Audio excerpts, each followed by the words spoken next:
ఈరోజు జూన్ 4 గత సంవత్సరం ఇదే రోజు రాష్ట్ర చరిత్రలోనే ఎన్నికల్లో ఒక సైకో పార్టీ వెళ్ళి వేరే పార్టీ అధికారంలోకి వచ్చింది. సైకో పార్టీ దాదాపు 2019 నుంచి 24 దాకా రాష్ట్రాన్ని అల్లకల్లోలం చేసింది. ప్రతి గ్రామంలో దుర్మార్గాలు, దురాఘాతాలు, కిరాతకాలు జరిగిన 2019-24లో ఎలాంటి మద్యం దందాలో దాదాపు మద్యం మీద దొంగ బ్రాండ్లు పెట్టుకున్నారు. కొన్ని వేల కోట్ల రూపాయలు సంపాదించారు సైకో పార్టీ వాళ్ళు.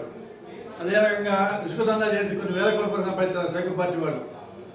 అదే రకంగా కొత్తగా పెట్టారు 2023 అనుకుంటా ల్యాండ్ టైటిలింగ్ యాక్ట్ అని.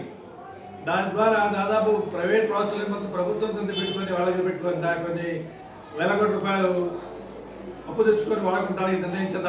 దాని ఫలితం కూడా ప్రభుత్వం మారింది. ఓకే, అది అయిపోయింది. మద్యం దందా, ఇసుక దందా, ల్యాండ్ టైటిలింగ్ యాక్ట్ దందా.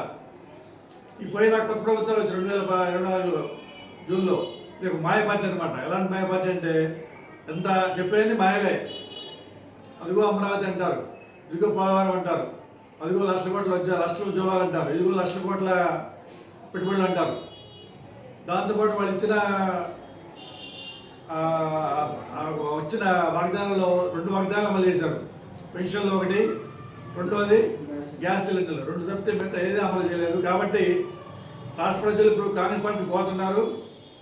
ఈ సైకో పార్టీని మాయా పార్టీ పంపించే సిద్ధంగా ఉన్నారు. కాబట్టి 2029 రాబోయేది